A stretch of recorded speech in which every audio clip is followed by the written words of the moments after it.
There's been an almighty fuss this weekend about GPs having to ask intrusive questions about sexual preferences. The trigger was the next stage of NHS England's NHSE rollout of a programme to record the sexual orientation of all patients and service users over the age of 16. The onus is on all health services and adult social services run by local authorities to comply with the Equality Act 2010 by collecting the data. The rationale is that LGBT individuals experience inequalities in their health and social care provision, and in order to identify needs, address them, educate the providers and monitor progress, we need the data.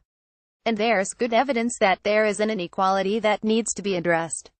LGBT people are disproportionately affected by a range of health inequalities, including poor mental health, higher risk of self-harm and suicide, increased prevalence of sexually transmitted infections (STI) including HIV, increased use of alcohol, drugs and tobacco with a higher likelihood of dependency, increased social isolation and vulnerability in old age, says the NHSE LGBT Foundation. Collecting data on sexual orientation is already happening, but it's a bit hodgepodge, and this standard is trying to ensure consistency in the way that organizations such as NHSE monitor sexual orientation. We're already asked about our ethnicity and primary language spoken for similar reasons of monitoring and equality of access to healthcare, as well as for practical reasons, such as booking a translator. The background to this latest storm in a tabloid teacup is that the aim of the Equality Act is to outlaw direct and indirect discrimination, harassment and victimization with regard to the 9 protected characteristics. All characteristics will have some impact on all people, whether it is only by not having a specific characteristic. The 9 are age, disability, race including ethnicity and national identity, sex, gender reassignment, marriage and civil partnership, pregnancy and maternity, religion or belief, including lack of belief, and sexual orientation. So we'd better get used to being asked a lot of questions if we want to live in a society that makes good on these laudable aims. So I have no problem with this data collection exercise, but I still want to be asking the questions in my precious 10 minutes of face-to-face GP consultation time. There are already far too many distractions that get in the way of a meaningful interaction with a patient who has usually come to discuss a specific problem, without subjecting them to a barrage of unrelated questions.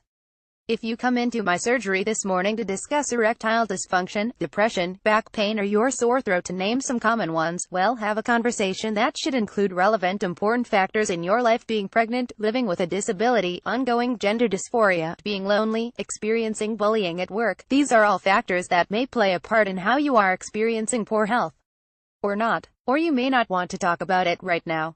I'd so much rather spend the 10 minutes with you telling me how you feel and why you think that might be.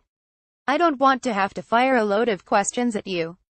I don't want to spend the few minutes we have together in a data collection exercise. It's bad enough that the computer is popping up with reminders to ask you about the flu jab, smear test, blood pressure check, and whether you might possibly be moving towards becoming diabetic. There are already far too many distractions that get in the way of a meaningful interaction with patients.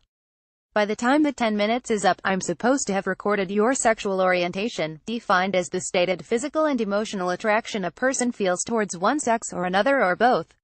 I'm supposed to ask which of the following options best describes how you think of yourself: 1 heterosexual or straight, 2 gay or lesbian, 3 bisexual, 4 other sexual orientation not listed. U person asked and does not know or is not sure. Z not stated. Person asked but declined to provide a response. 9 not know, not recorded. It's all about time and place. In an ideal world in which we had proper electronic health records, people could be asked to input this data, and the other details needed to monitor progress within the Equality Act, in the privacy of their own homes. But I can't see that a busy, noisy, rushed GP surgery is the right place. And the time you have with your GP should be used for you to tell your story as you choose, not for the GP to interrogate you for data which will benefit us all in the long term, but may well get in the way of what you've come to say. Anne Robinson has been a GP for 16 years.